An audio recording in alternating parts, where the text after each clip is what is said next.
Bienvenidos a Milenio Mercados en Perspectiva, aquí como todas las semanas con ustedes, con Juan Musi. Juan, ¿Cómo estás? ¿Qué tal? Y su servidor Manuel Somoza para platicar de temas económico-financieros en México y en el mundo. Yo empezaría diciendo que hay muchas cosas de las que hablar, pero hoy nos gustaría hablar de hacia dónde van las tasas de interés, tanto por la Reserva Federal cuanto por Banco de México. ¿Qué impacto puede tener esto en ambas economías? También hay mucho que platicar de la disputa comercial de Estados Unidos con China, que pues parece una telenovela, ¿no? Porque a veces pinta para bien y a veces no. Y también hay otros temas que hay que comentar, como por ejemplo, ¿a dónde va la inflación de México, no? Porque de repente es muy distinta la inflación nominal que la inflación subyacente. Pero bueno, yo empezaría con las tasas de interés. Aparentemente, y esto lo pudimos observar en la semana, los mercados le empiezan a hacer caso a la Reserva Federal y de repente dieron un brinco el jueves de 16 puntos base, o sea, el bono de 10 años en Estados Unidos se incrementó en 15 puntos el rendimiento. Y esto es un brinco enorme, considere usted que es un bono de 10 años de plazo. El impacto que tiene, las pérdidas que pudo haber ocasionado a los tenedores de esos bonos, porque al subir el rendimiento del bono, pues lógicamente lo que se bajó fue el precio del mismo, ¿no? O sea, sí tienen un impacto brutal. Y yo creo que esto obedece, y ahora lo voy a comentar con Juan, a que le están creyendo a la Reserva Federal, primero, que el alza que se hizo, perdón, la baja que se anunció en octubre, donde bajaron de 2% a 1,75%, es muy probable que sea la última que se vea en el año, o sea que en el mes de diciembre no vayan a bajar la tasa, pero no solo eso, sino que a lo mejor a lo largo del 2020 la Reserva Federal hace una pausa y no mueve las tasas de interés para abajo. No sé cómo la veas tú, Juan. Sí, cosas muy curiosas, ¿no? Porque ahorita como tú comentas que se sube la tasa, lo que hubieras esperado o lo que generalmente acompaña estas subidas o estos movimientos alcistas es bolsas bajando, cosa que no pasó, y también el dólar fortaleciéndose mucho, cosa que tampoco pasó. De hecho, vimos en la semana, a lo largo de la semana, un peso fortaleciéndose. Pero al final, lo que creo que el mercado finalmente le empieza a creer a Powell, y es una guerra que le ganó Powell al mercado y a Trump, que lo estaban presione y presione de que tenía que bajar las tasas y las tenía que bajar más rápido. Digo, incluso Trump sigue criticando lo de que se ha equivocado, se equivocó en ponerlo ya al frente de la Reserva Federal. Pero pues aquí la gran pregunta es cuánto tiempo más o incluso si el próximo movimiento de la Reserva Federal, si la economía no decae su ritmo, lo que te está diciendo es que pudieran regresar a movimientos de alza. Yo creo que eso se ve remoto, no sé qué opines, pero sí por lo menos el que la pausa de aquí a que se esperaba que bajara en diciembre y que luego vinieran más bajas a lo largo del 2020, pues probablemente este año evidentemente ya no veamos una baja y quizás si la economía no desacelera de manera importante, pues podríamos tener un primer trimestre, cuatrimestre o hasta semestre sin bajar las tasas de interés. Sí, yo opino igual. Es más, poniendo las cosas en perspectiva y haciendo memoria, en diciembre del 2018, antes del último discurso, el penúltimo discurso de la Reserva Federal, es que pensaba subir la tasa del 2,5 al 3,25 a lo largo del 2019. Eso generó una crisis bursátil brutal en los Estados Unidos y en el resto del mundo. Y después, la última semana del mes de diciembre, si no mal recuerdo, rectificó la Reserva Federal y dijo que ya no subiría tasas. Pero lo que tú dices es cierto, cambió radicalmente su postura.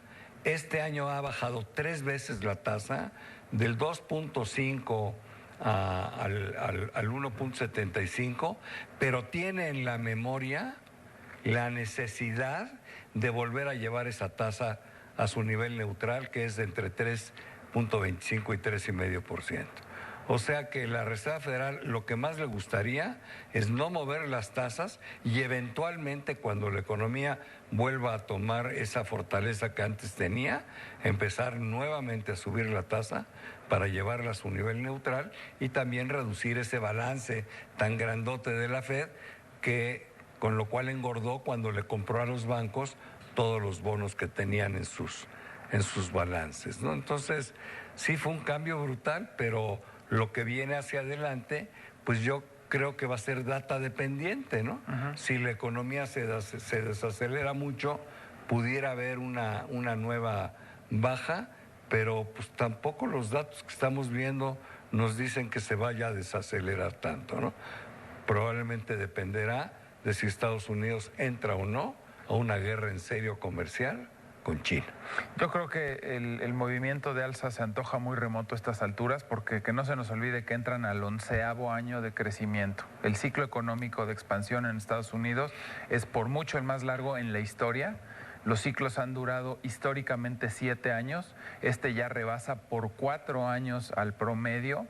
Y pues yo pensar en que las tasas puedan volver a subir sería pensar en que la economía vuelva a acelerar.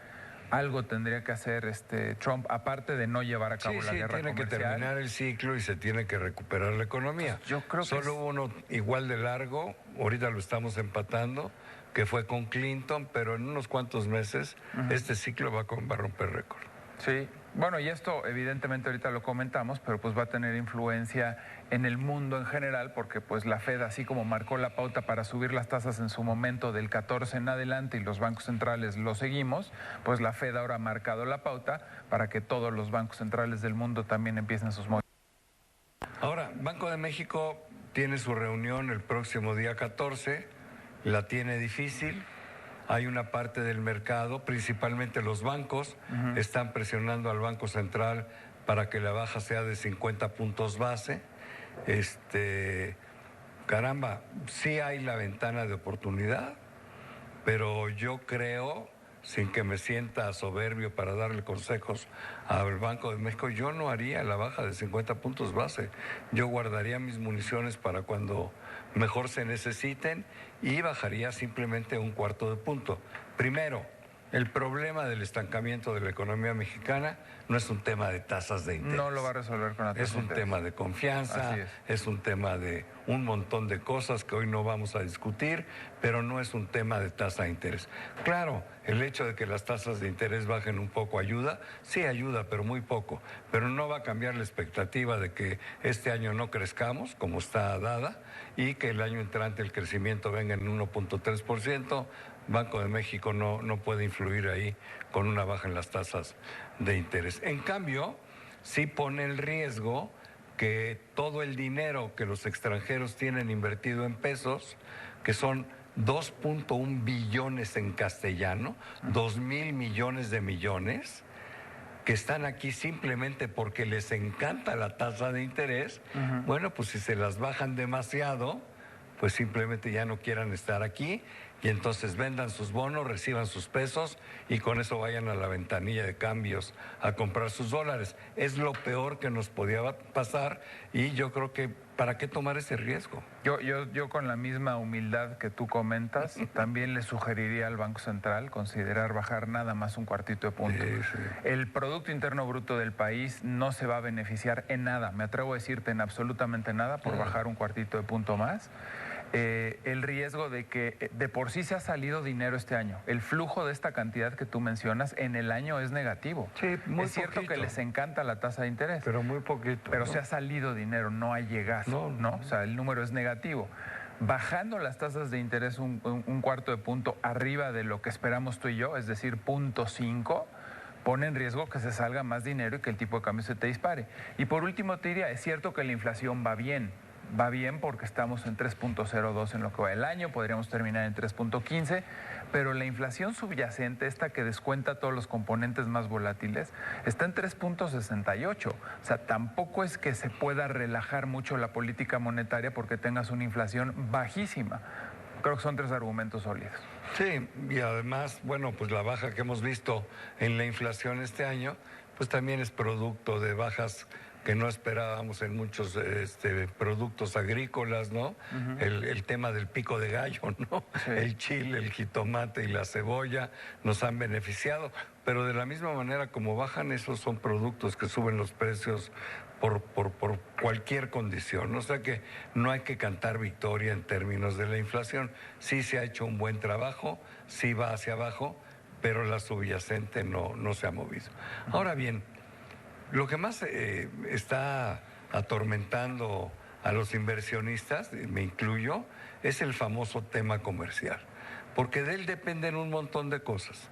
El tema comercial y la lucha entre Estados Unidos y China, de ellos depende el tamaño del comercio mundial, depende en buena medida si Estados Unidos crece más a prisa o no crece, o inclusive reduce ese crecimiento. También le afecta a China, ya le ha estado afectando a China, los números de China no han sido buenos y el mundo en general está muy nervioso. Una guerra comercial no llevaría a que hubiera ganadores claros y al contrario, íbamos a sufrir todos. Y de eso dependen las expectativas del 2020. Para Estados Unidos, para México, si Estados Unidos entrara en recesión, sería la peor noticia que podíamos tener los mexicanos. Pues ven nada más el 2019 que estamos teniendo. Lo único que crece aquí un poquito es el sector exportador hacia Estados Unidos. Si ellos entran en recesión, bueno, pues ahora sí que nos quedamos agarrados de nada, ¿no? Y para el resto del mundo también. O sea, todo lo que hemos visto de expectativas es pensando en que van a llegar a un arreglo estos. ¿Tú qué piensas? Yo creo ¿Se va a llegar a un arreglo o no? Yo creo que si Trump se quiere reelegir, que sí se quiere reelegir, no le alcanza para profundizar y para hacer más grave este conflicto comercial. Me parece una vacilada el manejo de la guerra comercial. No sé si recuerdas, pero el jueves los mercados subieron y festejaron de manera muy importante un anuncio que habían hecho Trump y su equipo comercial en torno a que quitarían los aranceles impuestos a 500 billones de productos chinos. Y el viernes amanecimos con un tuit de Trump en el que prácticamente decía siempre no. O sea, la manera en la que manipula y juega con el mercado utilizando su cuenta de Twitter siempre nos ha parecido patética. Es más, me ha levantado incluso hasta sospechas de si él y sus amigos no se benefician de este manipuleo. Sí están especulando, ¿no?, en el mercado. Pues la verdad sí. Yo creo que tiene una bronca también interna, ¿no? Porque tienes una gente como Kudlow que está muy apoyador para que se llegue a un acuerdo y tenemos al nefasto de Peter Navarro, ¿no? Que igual que toda la vida ha estado en contra de México, ahora está a favor de la guerra comercial, ¿no? Es un tipo que tiene una visión muy distinta, pero tiene una gran influencia sobre Donald Trump, ¿no? Entonces, bueno, pues sí preocupa la poca seriedad de cómo está tratando el asunto Donald Trump. Calladito se vería más bonito, sí, y yo creo que dar no noticias objetivas y no estar cambiando el tema un día sí y un día no. Mi predicción al respecto y lo que pienso, para contestarte concretamente, es que no le va a alcanzar para guerra comercial y además reelegirse. Definitivamente es la razón más importante por la que la inversión está parada, por la inseguridad. Pero bueno, se nos fue el tiempo. Gracias, Juan. Gracias, pero sobre todo, gracias a todos ustedes por estar con nosotros aquí todas las semanas en Milenio Mercados en Perspectiva.